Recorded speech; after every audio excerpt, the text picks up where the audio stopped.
La chronique bourse, la quotidienne Zone Bourse, Anthony Bondin. Salut à toutes et à tous, bienvenue dans ce point de marché Zone Bourse du jeudi 5 juin 2026. Le titre c'est Lost in Statistics.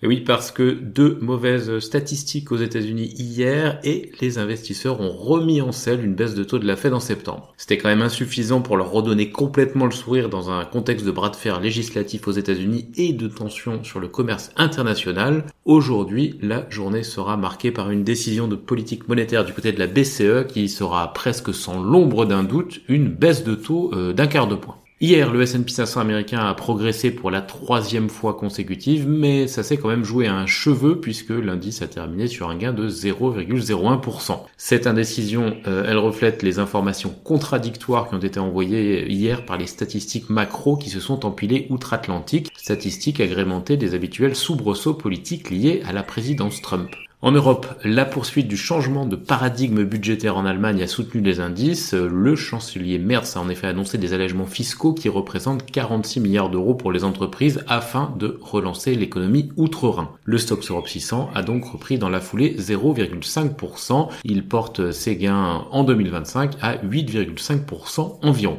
On revient à Wall Street où l'ambiance de la veille était donc plutôt c'est trop bien, les taux d'intérêt vont finalement peut-être baisser dès septembre aux États-Unis, mais oulala, ça fait quand même un petit peu peur parce que les statistiques économiques sont un peu pourries. Je vous rappelle que l'avant-veille, le sentiment c'était plutôt non mais en fait on s'en fout des taux, l'économie américaine est insubmersible, le plein emploi résiste à tout et les consommateurs consomment à balle. Et oui, c'est qu'il est versatile l'investisseur, mais il est quand même toujours un petit peu positif. Dans les faits, pour revenir sur des choses un petit peu plus sérieuses, le marché se satisfait actuellement du maintien du sentiment dans un canal qu'il estime gérable. Quand les données flanchent un peu, il se dit que la Fed va réagir en baissant ses taux et il est content. Et quand les données sont solides malgré le contexte tumultueux, il se dit que l'économie parvient à s'en accommoder et il est content. Cette théorie fonctionne évidemment tant que les débordements sont modérés d'un côté comme de l'autre. Le souci qui s'est passé hier, c'est qu'une mauvaise statistique sur l'emploi a fini par sortir et qu'elle a été accompagnée par une mauvaise statistique dans les services, un secteur clé évidemment pour l'économie américaine. On va détailler un petit peu cela et après on parlera de l'envers du décor. Alors attention, ça va être un petit peu technique, j'espère que je vais pas perdre tout le monde.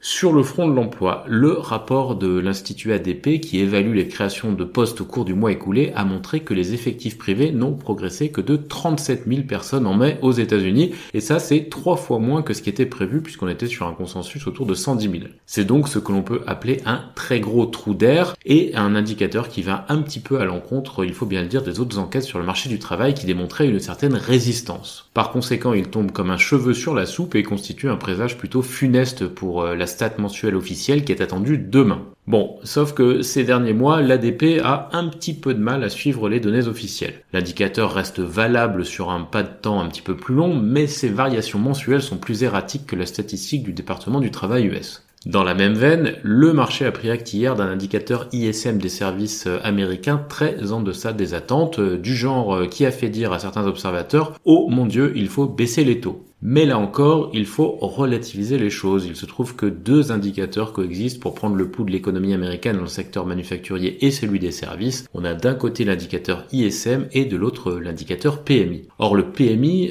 publié un petit peu avant, raconte une autre histoire. L'activité est restée plutôt robuste dans les services et dans l'industrie. Et d'ailleurs, plusieurs enquêtes officielles ont l'air d'aller dans ce sens également. Moralité, on a un petit souci quand même avec la fiabilité des statistiques pour des raisons que je ne détaillerai pas aujourd'hui mais qui tiennent notamment au panel retenu, au niveau des taux de réponse qui sont parfois relativement faibles dans ces enquêtes et au timing de la remontée de l'information.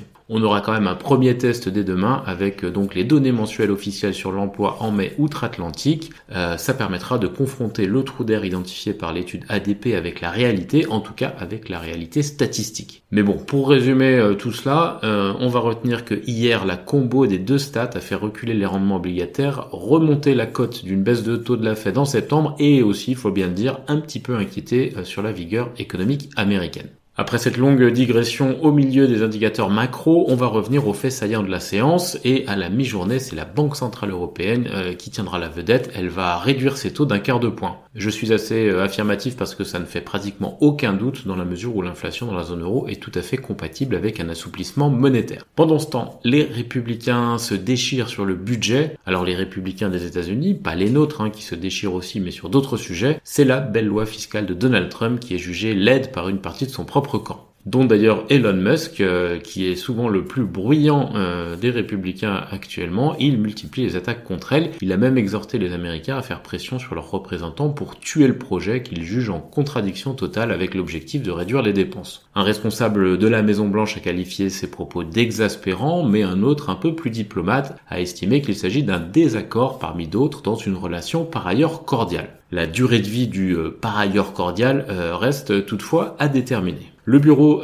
du budget du Congrès a lui estimé que le projet de loi pourrait ajouter 2400 milliards de dollars au déficit du budget fédéral sur 10 ans. C'est moins que d'autres projections récentes, tout en restant incompatible évidemment avec une réduction de l'endettement fédéral. L'administration Trump, elle, répond que la croissance économique et les droits de douane feront plus que compenser ces pertes. Mais bon, le débat va quand même continuer à faire rage au Sénat où aucune des propositions de Donald Trump n'a été rejetée jusqu'ici. Dans le reste de l'actualité, l'Ukraine s'attend à une riposte de la Russie à son attaque surprise en profondeur derrière la ligne de front. D'ailleurs, Vladimir Poutine a dit à Donald Trump hier lors d'une conversation que Moscou allait répondre. En Asie-Pacifique ce matin, Tokyo perd 0,5% en fin de parcours, l'Australie lâche moins de 0,1%, les autres places évoluent plutôt dans le vert, on a même des gains assez solides, plus de 1% du côté de Hong Kong et de Séoul en cours de séance. Les indicateurs avancés européens sont, pour leur part, plutôt incertains. On passe à l'actu des sociétés. En France, L'Oréal serait sur le point d'acquérir la marque britannique de cosmétiques Medicaid pour 1 milliard d'euros selon les informations du FT. STMicro a bondi hier en bourse sur fond de rumeurs de scission en raison des désaccords persistants entre la France et l'Italie, les deux principaux actionnaires, mais le gouvernement italien a formellement démenti tout projet de scission. Veolia va exploiter une station d'épuration à Jamestown. Les syndicats italiens alertent d'un risque de casse sociale chez Selenia, un fournisseur d'huile moteur qui a perdu le contrat Stellantis au profit de Total Energy. Dans un tout autre registre, Total Energy est au tribunal en France pour des accusations de greenwashing. Boc Aviation va acheter 9 Airbus A320neo. Publicis et Lagardère sont sur le marché obligataire. On a une rumeur de Reuters sur le rachat d'Intelsat par SES qui serait presque autorisé avec un aval inconditionnel de l'Union européenne. Vallourec reçoit une certification pour sa solution de stockage vertical d'hydrogène Delphi. Worldline a racheté pour 320 millions d'euros de ses Océanes, échéance juillet 2026. Bastide a remporté le contrat de fourniture d'oxygène de la région de Londres. Clariane a obtenu le renouvellement pour 6 mois de sa ligne de crédit revolving.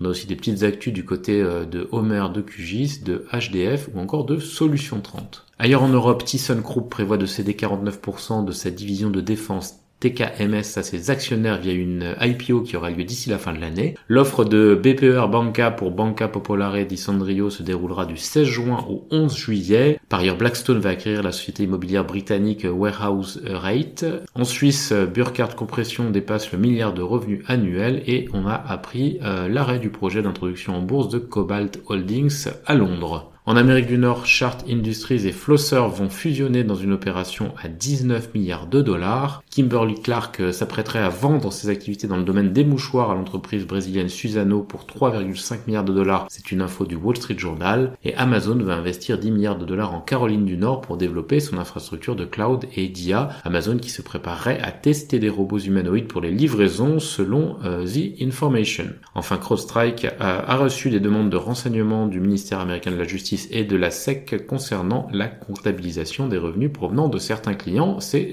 une mauvaise nouvelle. Sur l'agenda des publications, on a quelques noms en Amérique du Nord aujourd'hui. Broadcom, Fastenal, Lululemon, Samsara, DocuSign, Brown-Forman, Rubrik ou encore Sienna. Ailleurs dans le monde, le déploiement de l'IA d'Apple avec Alibaba en Chine serait retardé par la guerre commerciale menée par Donald Trump selon les informations du FT, et Petrobras obtiendrait l'exclusivité de négocier des blocs d'exploration offshore en Côte d'Ivoire. Voilà, c'est terminé pour ce point de marché, il était un peu long, je vous souhaite une excellente journée à toutes et à tous.